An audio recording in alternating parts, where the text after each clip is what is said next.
Okay, I just wanted to do a little video here on bouncing tracks and track management and how bouncing tracks can actually really help keep your workflow a little more organized, a little more streamlined.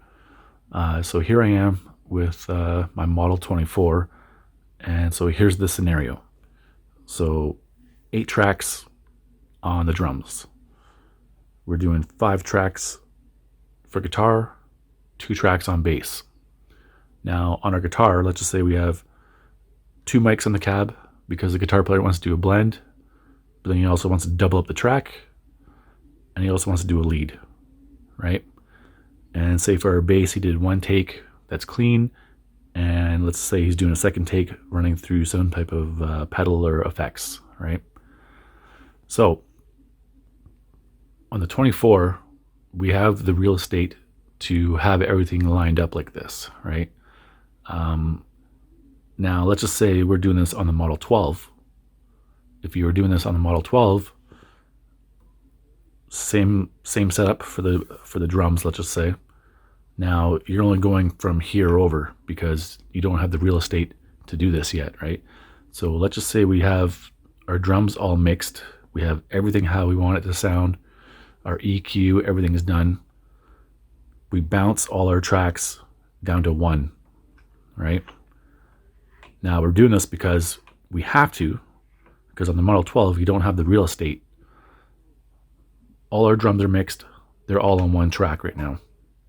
So now we're still in the Model 12. Now let's say we're doing our 5 tracks for guitar. You can now do your mix, do your EQ, get them sounding how you want, bounce them all down to 1. So now let's just say we bounce all these down, track 2, freeing up the rest of your board. You then do your 2 bass tracks, bounce these down to 1.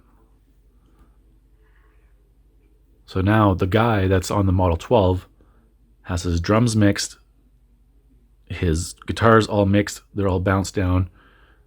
The 2 tracks for bass, they're down to 1. So now he's only using 3 tracks to do his mix, right?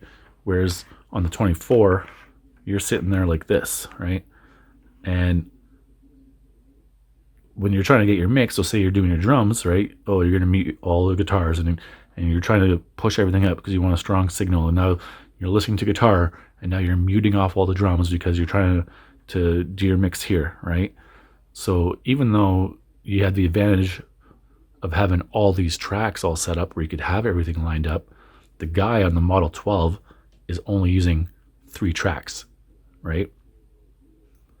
Now, the reason I was kind of thinking about this was there's a guy on YouTube doing it DAWless, and he's got some great videos on his workflow and how he tackles things with the Model 24. And then he said this. Why the Model 24? Don't you have a computer? The answer is yes, I do own a computer, and up until a few months ago have been recording with Logic Pro exclusively. The problem is, I haven't been happy with my recordings for a long time. It sounds like crap! I'm guilty of over-processing everything. If it doesn't sound right to me, I throw another plugin on top of it, never really stopping to learn what it is I'm doing or why I didn't try to get that sound from the source. A lot of people, when they get into the DAWless side of things, they don't want to be dealing with the screen. They don't want to be dealing with plugin after plugin after plugin. They want to use the unit itself. Now, that being said, it's easy to fall into the same type of trap and the same pattern that you're using on the DAW and bringing it onto your unit. So let's just say you have 12 mics. Well, do you need 12 mics on your drum kit? Maybe for a certain sound or a certain project, but for the most part, you don't need that many, right? And a prime example is the guy in the Model 12.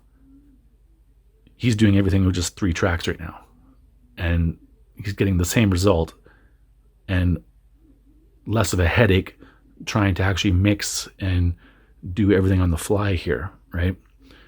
Now, sometimes less is more. What? And this is my example here. So I was on Facebook and I saw this ad, like a paid band ad, and it said like no overdubs, live off the floor recording. And I was like, oh, who's this band? Like the Eyebrows. I looked them up. I think they're from Carolina. And I watched the video and I was like, oh, okay, cool. And then I realized there's only one overhead on the drums. There's one mic over the floor tom, like a foot up, and then a mic on the kick. And I thought, huh, okay. And so I commented with like, oh, that single overhead is sounding great. And then they replied back like, oh yeah, we only use 8 channels for this band. So 8 tracks live off the floor. So now you might think, well, the 24, I have all these tracks, but sometimes less is more. That's the thing, right? So now the guy that has the Model 12, if he wanted to, he could go and record that full band live off the floor. 3 mics on the drums, a mic on the guitar, a mic on bass, and then the 3 vocal tracks. And that's it, right? So basically, sometimes less is more. If you have a bunch of tracks going on for your guitars, like my scenario, 2 mics to do a blend, but then you want to double it up, and then you do a lead. Well, instead of having 5 tracks, why not just bounce all those down to 1? So now when you're doing your mix, rather than trying to do this, you could just have everything pre-mixed and then just bounced over, right? So yeah, I don't know, just something that I saw. I thought it was a good way to keep things a little more streamlined, a little more organized.